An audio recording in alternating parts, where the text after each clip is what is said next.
Hey guys, my name is Ryan, and welcome to Overwatch Central. Today we're going to be going over some tips that Hammond players really need to know when learning this new hero, and they come from Yeatle, who is the #1 Hammond in NA, has a lot of hours on the character, and has some pretty solid bits of advice that aren't necessarily rocket science. So definitely tune in, you can check out all of Yeatle's stuff in the description below, and let's get started.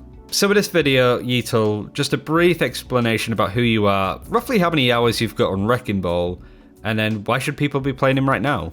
I'm Yeatle, currently #1 Wrecking Ball player NA. I've been playing him for a while. I have easily like over 300 hours on the ball. What rank were you before Wrecking Ball came out and you proper started grinding him? Before Wrecking Ball, I was also still about the same rank, like 4500 elo. Like I played off tank pretty well beforehand, and then I went to ball. Because I figured Hammond would be the next off-tank hero, but he's kind of a weird mix-up. Now's a bit of a weird time with the armor changes. It sounds like Wrecking Ball's in a pretty good spot with how it affects him in terms of headshot damage, so now you'd say it's a pretty good time to play Wrecking Ball, right? Or learn him? I think now's a good time to learn him.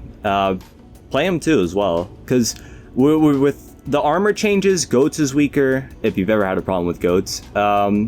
Most of the tanks are weaker, and Hammond's just kind of like the overall winner in this this armor nerf thing.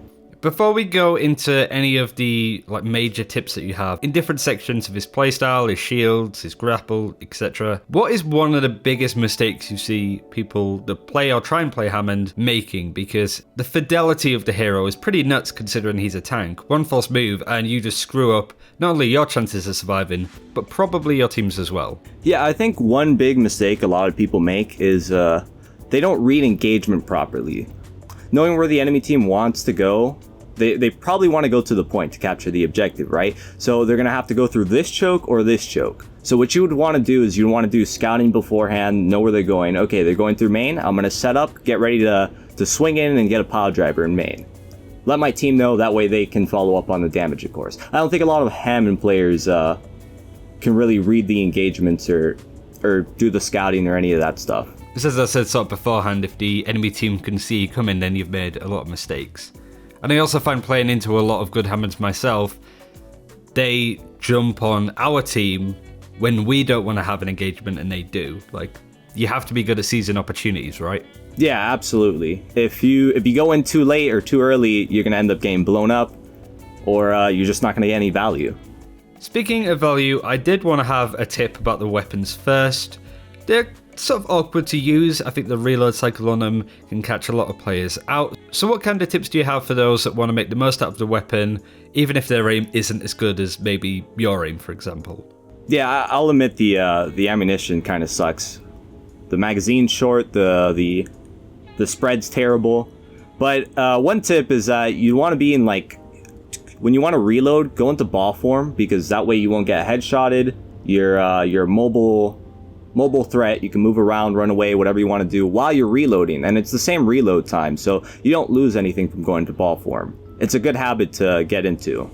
How often when you go into engagements would you say that you jump on a target like a Zen or an Ana and instantly sort of go into ball form? I imagine it's good as well when you aren't sure if you can win that 1v1, or you're kind of like, shit, I need to get out of here as soon as possible. If I know I'm not going to kill that healer or even like get them low enough to where my team can follow up, I'll shoot a little bit, then I'll roll out immediately. Straight away. One of the big movement things about Hammond is the grapple, of course, like being able to roll around and fly around, using it to your advantage. You did a video recently with Kaku going over some of the really good grapples to use. One highlight for grapple, or important tip, is I'd say aim higher. You get to a lot of places aiming higher. You can get to high ground, you can get to cover. Overall, it's just better to aim higher. You don't want to just roll across the floor. We'll have like a clip of you like on at the moment showing you exactly what you mean by aiming high with your grapple, but how long would you say it took for you to really get used to the mechanic that it almost became second nature? I get that question and it's hard to answer. I think to get to where I'm at now, I think at least 100 hours around that time is where I got really good to where I'm almost never messing up my grapples. But I think for it to be passable and for people to be able to play Hammond and not like feed and comp, maybe like 20 hours. Because you want to be able to grapple and not like mess up your engagement and hit a wall, because then your cooldown's on what, like 5 seconds, and you're not doing anything for 5 seconds because you messed up the engagement. You baited your team into a dive that you're not able to commit to. Is that the most important ability that Hammond has? Absolutely, hands down. If you're not good with his grapple, then you're gonna have a hard time getting value on Hammond. Some of the amazing synergy that comes in with Wrecking Ball, and one of the best abilities I think that he has, as well as Grapple, is the Piledriver. Like, it's a solid ability for the sort of mini stun that I suppose it has, knocking enemies up into the air, the amount of ult charge it can get from it, and just a good amount of damage too. So you must have some pretty good tips when it comes to using this ability, either with Grapple, but apparently also without. Yeah, so you want to use your Piledriver almost as often as you can for your engagement, because that's the most damage in your kit. So one thing you can do is, if you're on a high ground, you can jump off 180 Piledriver, and Piledriver leads you to the direction that you're facing, so you'll just land right back on the platform. And you get a free direct Piledriver without a grapple. And you can basically just jump up in the air, Piledriver where you landed. You don't need to be quite high to do it as well, right? No, you don't. Just above jumping distance, I guess. You can even jump off people's heads. And even like sort of going up sort of ramps of high ground, right? Like if you roll into a wall and you kind of go up it, you can use that momentum to pile on down. But I guess that's kind of difficult tech in comparison, right? Yeah. You can also like walk up a stair or roll up a staircase, jump off the staircase, and get the Piledriver. It's very universal, I guess. But also sounds very meticulous that you need to know. Shields are the only thing that keeps Wrecking Ball alive a lot of the time. Really straightforward to use, kind of as you've highlighted before, but there is definitely a misconception that you want to leave it as late as possible to use your shields if you're in a fight.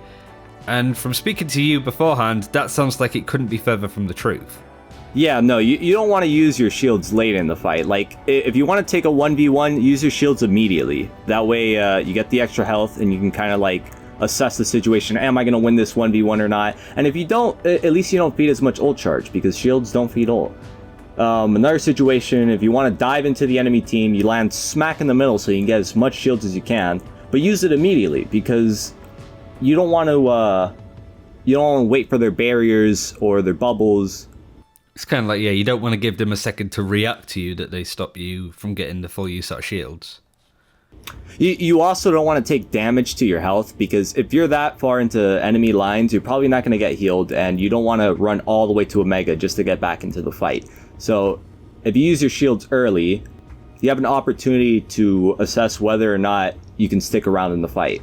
So it pretty much comes down to grapple in, pile drive, instantly use your shield, do a little bit of damage, then get out. Yes, exactly. And finally, in terms of the tips at least, the ultimate. How is the best way to really use this? It seems like using this ultimate wrongly just does nothing. Like, I don't think any other ultimate suffers as much as Wrecking Balls when it comes to placement and positioning, and I guess most importantly, timing. So you must have some really good tips on being able to get the most out of the ultimate. Probably a couple of tips, right? Just even general ones. Yeah, everybody knows about the Minefield Piledriver combo. That one's a no-brainer. But I think the most important thing is that when you see the main tank cross the choke, you want to Minefield just about right behind him. That way, you'll catch whoever's in the middle, and if you don't, at the very least, you split off the main tank from the rest of the team. So your team can collapse on that one person that's in front of the minefield. Always try to land it in the middle. I was just going to say, like, there must be some other mistakes that people make. You know, ulting too high, for example, means that the mines are too spread out. Ulting in really awkward places that they just don't do anything. What kind of things do you spot that you go, okay, never ult in this position, for example, because the mines act really weird if you ult on, I don't know, the Lijiang Garden Bridge, you lose half your mines. Those kind of examples, right? What springs to mind?